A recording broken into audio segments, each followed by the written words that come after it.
Officiellement cinquième langue la plus parlée au monde après l'anglais, le mandarin, l'hindi et l'espagnol, le français comptait en 2022 environ 321 millions de locuteurs, avec 38% de ces locuteurs identifiés en Afrique subsaharienne. Même si l'Organisation internationale de la francophonie OIF, qui regroupe les États ayant le français en partage, souligne le fait que cette langue est, avec l'anglais, la seule langue parlée sur les 5 continents, il n'en demeure pas moins qu'elle a à tenir compte de l'influence d'autres langues internationales parlées dans un monde qui compte plus de 8 milliards d'habitants, selon les données de l'Organisation des Nations Unies. Ce qui est clair, c'est qu'on ne peut pas se reposer sur nos acquis en disant on a 320 millions de gens.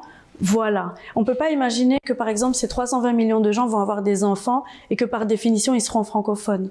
Pas du tout, parce qu'en fait, dans le monde actuel, on se rend bien compte que la langue française, elle peut perdre du terrain. Donc, même les 320 millions-là, demain, on n'est pas garanti qu'ils soient toujours francophones ou que leurs descendants soient francophones. L'éducation est l'un des piliers de la francophonie pour relever les défis de la vulgarisation de la langue française, d'après les sources officielles de l'institution.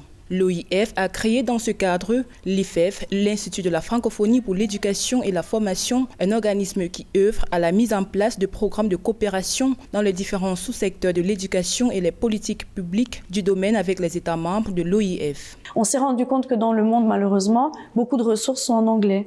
Que ce soit par exemple les ressources universitaires, les documents de recherche, c'est dans d'autres langues, l'anglais, même d'autres langues qui commencent à émerger.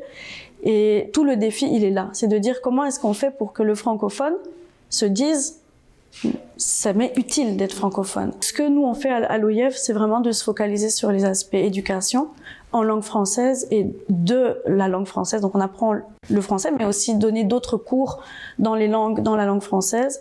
Et ça, pour nous, c'est ça la clé en fait. Ce sera l'éducation. Et enfin, de permettre, le deuxième aspect, c'est aussi de permettre à ce que les francophones, tous ces 320 millions, ils se retrouvent dans cette langue en disant c'est une langue d'opportunité.